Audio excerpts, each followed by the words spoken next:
OP Rajbhar को मनाने की कोशिश इसलिए भी कर रहे हैं क्योंकि अगर ओपी राजभर एनडीए से सपा में फिर से वापसी करते हैं तो यहाँ पर हो सकता है कि एनडीए में शामिल और भी दल यहाँ पर बाजी पलटते हुए नजर आए साफ तौर पर। और अखिलेश यादव जिस तरीके से इस वक्त रणनीति बनाते हुए नजर आ रहे हैं, उन्होंने पूरी कोशिश की कि मायावती को भी इंडिया गठबंधन में लाया जा सके, चंद्रशेखर आजाद के साथ भी बात करने की कोशिश करते हुए नजर आए। जयंत चौधरी को भी वो लगातार कोशिश कर रहे हैं कि वो उनका साथ ना छोड़े। तो ऐसे में मुझे बिल्कुल लगता है, और अगर ओपी राजभर फिर से सपा में वापसी करते अखिलेश के साथ हाथ मिलाते हैं तो कहीं ना कहीं सीटों के लिहाज से बीजेपी को काफी बड़ा झटका यहाँ पर लग सकता है। राम मंदिर का जब यहाँ पर देखा जाए तो प्राण प्रतिष्ठा का कार्यक्रम चल रहा था, उसके थोड़े ही देर बाद ओपी राजभर का एक बयान सामने आता है कि चलो अब इंतजार है कि मुझे कब यहाँ पर अध्यक्ष पद दिया जाएगा।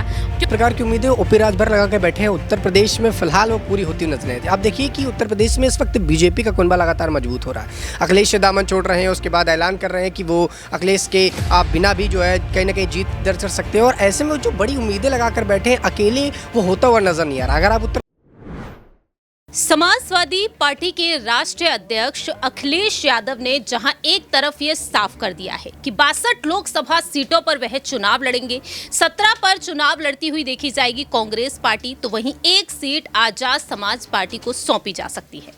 लेकिन दूसरी ही तरफ देखा जाए तो सीट बंटवारे को लेकर बीजेपी में कहीं ना कहीं अब सियासी रार बढ़ती हुई नजर आ सकती है, क्योंकि जिस तरह से मांगे रखी गई हैं सुहेलदेव भारतीय समाज पार्टी के राष्ट्रीय अध्यक्ष ओपी राजभर की तरफ से, उस वक्त से देखा जाए तो लगातार यहां पर सियासत गर्माती हुई नजर आ रही है। अब सवाल ये उठते हैं कि ओपी राजभर को योगी कैबिनेट का हिस्सा बनाया जाएगा या फिर नहीं। वहीं ओपी राजभर ने जो मांग की है सीटों को लेकर, जो 3 सीट उन्होंने मांगी है, क्या वो मांग पूरी की जाएगी या नहीं। नमस्कार, मैं प्रांशी राठौर और आप देख रहे हैं नेक्स्ट 9 न्यूज। स्वागत है आपका हमारे खास प्रोग्राम रंग बदलती राजनीति में, जिसमें हम चर्चा करेंगे कि आखिरकार ओपी राजभर जिस तरह से बड़ी मांगे रखते हुए नजर आए हैं, क्या वह पूरी होंगी या फिर नहीं, या फिर एक बार फिर से ओपी राजभर भी अब एक बार फिर से पाला बदलते हुए देखे जाएंगे। ये सवाल इस वजह से उठ रहा है क्योंकि जिस तरह से ओपी राजभर कहते हुए नजर आ रहे हैं बीते कई महीनों से कि अब उन्हें योगी सरकार में जगह मिल जाएगी, योगी मंत्रिमंडल में जगह मिल जाएगी, एक बड़ा मंत्री पद उन्हें मिल जाएगा। जिस तरह से प्राण प्रतिष्ठा समारोह रहा रामलला का अयोध्या में, उस दौरान उस समारोह के बाद भी ओपी राजभर ने कहा उन्हें उम्मीदें थी कि अब उन्हें यह पद मिल ही जाएगा, लेकिन ऐसा होता हुआ अब तक दिखाई नहीं दिया है। ऐसे में देखा जाए जो अब लोकसभा चुनाव नजदीक है, लोकसभा चुनाव से पहले यहाँ पर सीटों के बंटवारे को लेकर सियासत तेज हो चुकी है। आपको यहाँ पर सबसे पहले जानकारी देना चाहेंगे कि ओपी राजभर ने किस तरीके से कुछ सीटों पर मांग की है। जहां एक तरफ ओपी राजभर ने 3 सीटें मांगी, तो वहीं आरएलडी के प्रमुख जयंत चौधरी ने भी। सबसे पहले आपको जानकारी दे दें कि ओपी राजभर ने 3 सीटों पर अपने उम्मीदवारों को उतारने की रणनीति बना रखी है और दावे के मुताबिक सामने आया है कि वह घोसी, सलेमपुर, लालगंज या आजमगढ़ में किन्हीं 3 सीटों पर अपने उम्मीदवार को उतार सकते हैं।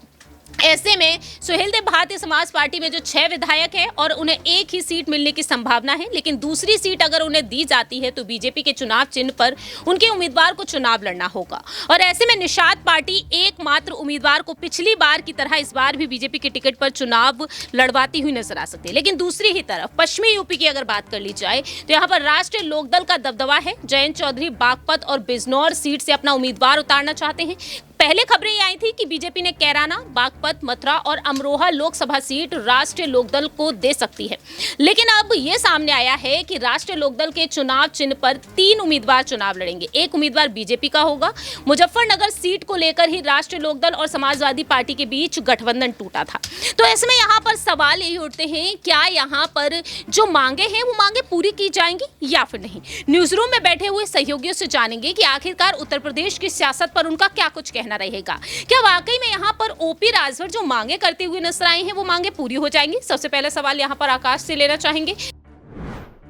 देखिए प्राची, जिस प्रकार की उम्मीदें ओपी राजभर लगा के बैठे हैं उत्तर प्रदेश में, फिलहाल वो पूरी होती नजर नहीं आती। आप देखिए कि उत्तर प्रदेश में इस वक्त बीजेपी का कुनबा लगातार मजबूत हो रहा है।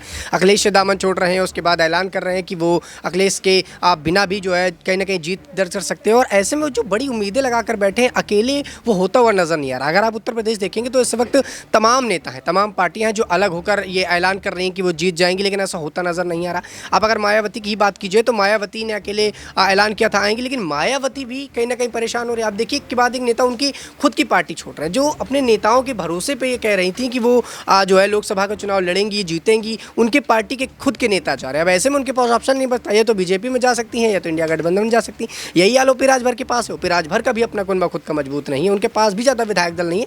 ऐसे में अगर उनको जीतना है और कहीं ना कहीं जो है बड़ी जीत दर्ज करनी है, तो उनको देखना पड़ेगा कि किसके साथ जाके उनके साथ जो है जीत हो सकती है। तो अखिलेश के साथ उनको जाना पड़ेगा, और अखिलेश से अलग होकर ये ऐलान करना, बीजेपी को हराना, ये थोड़ा मुश्किल नज़र आता है। और आने वाले समय में अगर वो किसी पार्टी के साथ जुड़ते हैं तो ही उम्मीदें लगाई जा सकती हैं कि ओपी राजभर बीजेपी को टक्कर दे सकते हैं या उत्तर प्रदेश के अंदर अपना वर्चस्व दिखा सकते हैं। देखिए आकाश, अगर यहाँ पर अखिलेश के साथ जाने वाली बात है तो अखिलेश के साथ जो उनका मनमुटाव रहा राजनीतिक तौर पर, हमने देखा बार बार अखिलेश यादव को वह नसीहत देते हैं और आज भी अखिलेश यादव को बोलने पर वह चूकते नहीं हैं। लेकिन क्या सभी बातों को बुलाकर अखिलेश उन्हें अपने खेमे की तरफ वापस ला पाएंगे या नहीं?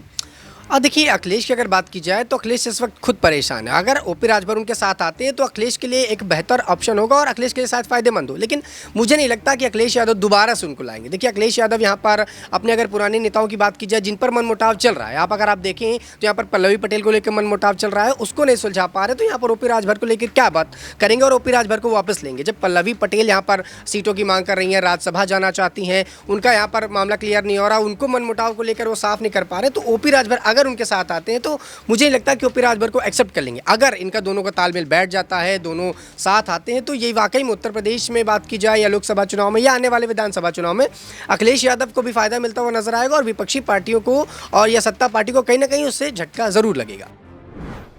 आने वाले समय में ये देखने वाली बात होगी कि ओपी राजभर क्या वाकई में यहाँ पर अब पाला बदलते हुए देखे जा सकते हैं। आखिरकार सपा प्रमुख अखिलेश यादव की यहाँ पर कोई नई रणनीति देखने को मिल सकती है। सवाल यहाँ पर रहेगा प्रज्ञा से कि आखिरकार वह उत्तर प्रदेश की सियासत पर क्या कुछ कहना चाहेंगी। जिस तरह से ओपी राजभर बयान देते हुए नजर आ रहे हैं, इसके बाद से देखा जाए तो यहाँ पर सवाल ये उठते हैं कि अब अखिलेश यादव का अगला बड़ा कदम क्या कुछ हो सकता है।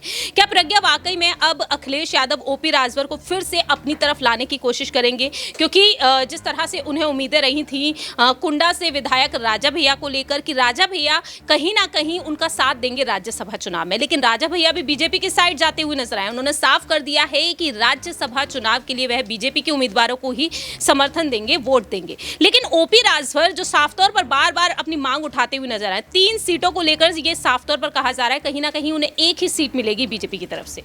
देखिए बिल्कुल यहाँ पर मुझे लगता है कि अखिलेश यादव तो लगातार ही कोशिश कर रहे हैं और ओपी राजभर को मनाने की कोशिश इसलिए भी कर रहे हैं क्योंकि अगर ओपी राजभर एनडीए से सपा में फिर से वापसी करते हैं तो यहाँ पर हो सकता है कि एनडीए में शामिल और भी दल यहाँ पर बाजी पलटते हुए नजर आए साफ तौर पर। और अखिलेश यादव जिस तरीके से इस वक्त रणनीति बनाते हुए नजर आ रहे हैं, उन्होंने पूरी कोशिश की कि मायावती को भी इंडिया गठबंधन में लाया जा सके, चंद्रशेखर आजाद के साथ भी बात करने की कोशिश करते हुए नजर आए, जयंत चौधरी को भी वो लगातार कोशिश कर रहे हैं कि वो उनका साथ ना छोड़े। तो ऐसे में मुझे बिल्कुल लगता है और अगर ओपी राजभर फिर से सपा में वापसी करते अखिलेश के साथ हाथ मिलाते हैं तो कहीं ना कहीं सीटों के लिहाज से बीजेपी को काफी बड़ा झटका यहाँ पर लग सकता है।